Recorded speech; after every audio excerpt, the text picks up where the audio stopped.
Yes, it's everyone's favorite psychotic doll. I said talk to me, damn it, or else I'm gonna throw you in the fire! You stupid bitch! Don't worry, you still have a special place in my heart, Chucky. I'm talking, of course, about the lovable Pooka, the one that has the second lowest IMDb rating for Into the Dark Season 1. Now, I might be in the minority here, but I actually like the first Pooka, and the fact that other Into the Dark editions like New Year, New You, and Pure have higher scores boggles my mind. By the way, if you haven't seen my takedown of New Year, New You, definitely check it out. But today, we're going to be taking a deep dive into Pooka 2, so pour yourself in gasoline because here we go. Pooka 2 starts with the inventor of Pooka, ELLIE Burgess, hard at work fixing the original Pooka doll. We'll later find out that ELLIE used to go to the same school as our protagonist Derrick and his friends. Not only that, she worked at SCI, Spectacular Contraptions Inc., the same company Derrick ends up getting a job at. She brought her idea of Pooka to the company and they bought it from her, but when they wanted to go with changes to the doll, well, ELLIE went a bit crazy. They can't make Pooka without me. Pooka and I are one. ELLIE's husband David, played by Star Trek The Next Generation's Will Wheaton, isn't too happy when he finds out she had to be escorted out by security, and when he calls the doll stupid, she puts on the Pooka mask and stabs him mercilessly with a pair of scissors, then lights herself on fire. In fact, BENNIE later remarks that the flames got so hot that it melted the mask to her face. Fast forward 1 year where we meet Derrick, a down-and-out writer from New York who is currently being #cancelled for a book where he exposed popular social media influencers, specifically a big YouTuber type personality called Jax. Jax ordered his army of followers to go after him, essentially killing his book sales and forcing him out of the big city, having to take a job as a lowly copywriter working for the company that makes Pookas. We also get this shot of him sucking on a necklace given to him by his hometown crush Susan as a goodbye present. He may have left for the big city, but a part of him still holds on to the small town life and the future he could have had with Susan. Do you ever think what would have happened if we stayed together?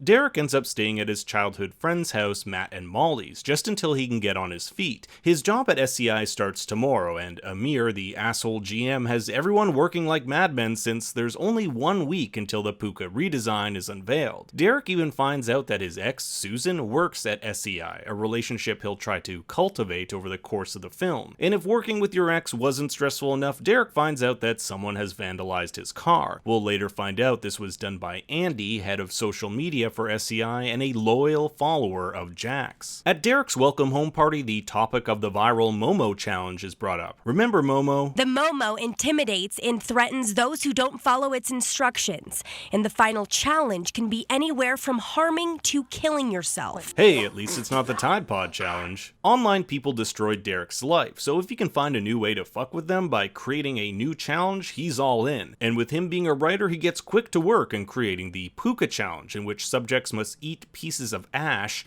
don the Pooka mask, and sing and dance the Pooka song. He even comes up with a brilliant backstory that Ellie's family was linked to the Salem witch trial, and that her violent death forced her evil spirit to be trapped within the original Pooka doll. Overnight, the challenge goes viral. The irony for Derrick here is that it's The most influential thing I've ever written. And I can't even take credit for it. Meanwhile, Jax, who completed the Pooka challenge, live streams his own murder when Pooka attacks him with a pair of scissors, the same weapon ELLIE used to kill her husband. It's also funny that people comment how this is a great prank. Over blue and red drinks, yes, the two colors of Pooka's eyes, Derrick and Susan catch up, but he's called out by her. Since he left town, he didn't bother to keep in touch with his friends, and only when he needed their help did he come crawling back. The reason why he never deleted his social media, especially after the fallout from his book, is that he wanted to be seen. Well, he got what he wished for, just not in the way he wanted. Meanwhile, Susan, who I guess decides to drink and drive, is attacked by Pooka. Maybe that's why he wrote naughty naughty on the side of her car. She survives the attack, and later that night, Derrick finds out that people have been adding to the legend of Pooka. In fact, the more people start believing in Pooka, the more changes happen to it in real life. Apparently, it can now teleport and sports these new claws. There's also a fun fun Into the Dark Easter egg here with this ad for Treasure, a pop star from Season 2's My Valentine. With one day left to go before the new Pooka unveil, Derrick can't sleep. He reads the news that someone murdered their entire family after doing the Pooka challenge and blamed Pooka for it.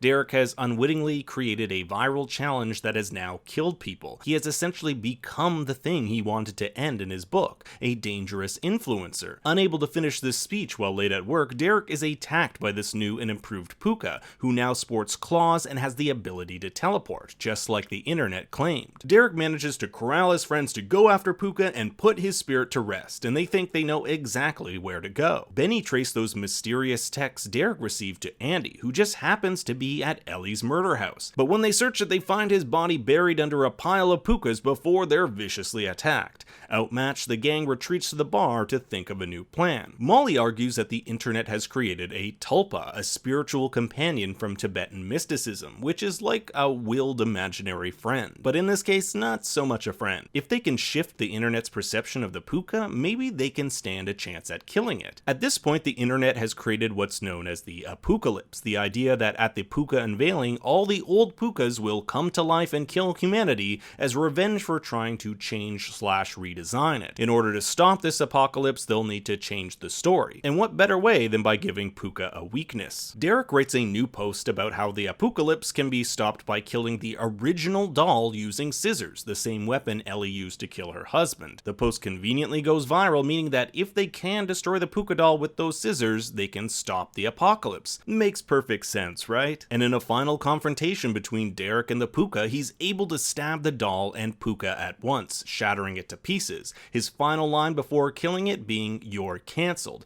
just like how he was cancelled by the internet. But the big twist at the ending is that their plan ultimately fails. The new redesigned Pooka goes on a rampage, sparking all the unopened Pookas to come alive. You see, the internet just won't let Pooka die. The credits have these animated shots of the crew taking on the Pookas, but that's it for the ending. I personally found it unfulfilling. There's no real resolution, and Derrick's character arc about not caring about the town wasn't nearly as fleshed out as it should have been. We don't really get to see this change in him as a character throughout the entire film. For example, he gets called out by Susan for not caring about his friends, and in the next scene, he basically realizes it, and that's the end of his arc. Character arcs aren't supposed to change from one dynamic to the other like a light switch. We have to see the character with one worldview at the start and have it gradually tested throughout the entire film until the character makes a choice to change. Derrick's character arc should have been that he's come back to Spring Valley just for a bit, then will leave his friends again after things have cooled down. But as he goes throughout his journey, he should learn that friends are more important than fame.